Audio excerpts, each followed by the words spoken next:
राधे राधे, जय श्री कृष्णा। स्वागत है आप सभी का मेरे YouTube चैनल सपना कंवर ब्लॉग्स में। आइए दसपान करते हैं कार्तिक माह मातम में 10वां अध्याय। मायापति नारायण के चरणों में शीस नवाए। 10वां अध्याय। कार्तिक लिखू नारायण राय। राजा पृथु बोले, हे ऋषिश्रेष्ठ नारद जी, आपको प्रणाम है।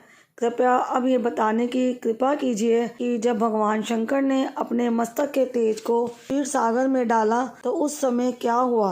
नारद जी बोले, हे राजन, जब भगवान शंकर ने अपना वह तेज क्षीर सागर में डाल दिया तो उस समय वह शीघ्र ही बालक होकर सागर के संगम पर बैठकर संसार को भय देने वाला रुदन करने लगा।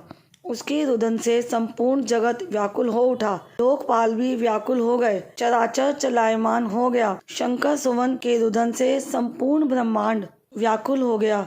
यह देखकर सभी देवता और ऋषि मुनि व्याकुल होकर ब्रह्मा जी की शरण में गए और उन्हें प्रणाम कर उनकी स्तुति करने लगे। उन सभी ने ब्रह्मा जी से कहा, हे पितामह, यह तो बहुत ही विकट परिस्थिति उत्पन्न हो गई है। हे महायोगिन, इसको नष्ट कीजिए। देवताओं के मुख से इस प्रकार सुनकर ब्रह्मा जी सत्यलोक से उतरकर उस बालक को देखने के लिए सागर तट पर आए। सागर ने ब्रह्मा जी को आता देखकर उन्हें प्रणाम किया और बालक को उठाकर उनकी गोद में दे दिया। आश्चर्यचकित होते हुए ब्रह्मा जी ने पूछा, हे सागर, ये बालक किसका है? शीघ्रता पूर्वक कहो। सागर विनम्रता पूर्वक बोला, प्रभु, यह तो मुझे ज्ञात नहीं है, परंतु मैं इतना अवश्य जानता हूँ कि यह गंगा सागर के संगम पर प्रकट हुआ है। इसलिए हे जगत गुरु, आप इस बालक का जात कर्म आदि संस्कार करके इसका जातक फल बताइए। नारद जी राजा पृथु से बोले। सागर ब्रह्मा जी के गले में हाथ डालकर बार बार उनका आकर्षण कर रहा था। फिर तो उसने ब्रह्मा जी का गला इतनी जोर से पकड़ा कि उससे पीड़ित होकर ब्रह्मा जी की आंखों से अश्रु टपकने लगे।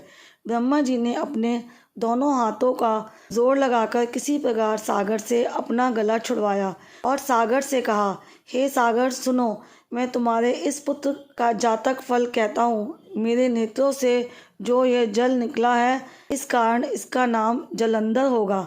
उत्पन्न होते ही यह करुणावस्था को प्राप्त हो गया है, इसलिए यह सब शास्त्रों का पारगामी, महापराक्रमी, महावीर, बलशाली, महायोद्धा और रण में विजय प्राप्त करने वाला होगा। यह बालक सभी दैत्यों का अधिपति होगा। यह किसी से भी पराजित न होने वाला तथा भगवान विष्णु को भी जीतने वाला होगा।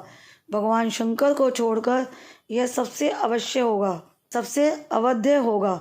जहाँ से इसकी उत्पत्ति हुई है, यह वहीं जाएगा।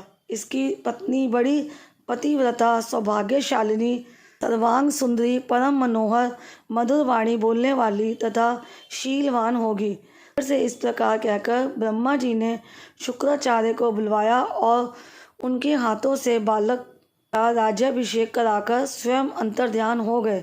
बालक को देखकर सागर की प्रसन्नता की सीमा ना रही। वह हर्षित मन से घर आ गया। फिर सागर में उस बालक का लालन पालन कर उसे पुष्ट किया। फिर कालनेमी नामक असुर को बुलाकर वृंदा नामक कन्या से विधि पूर्वक उसका विवाह करा दिया। उस विवाह में बहुत बड़ा उत्सव हुआ। श्री शुक्राचार्य जी के प्रभाव से पत्नी सहित जलंधर दैत्यों का राजा हो गया। इस वीडियो में आपने 10वें अध्याय का रसपान किया। उम्मीद करती हूँ ये वीडियो आपको अच्छी लगी होगी।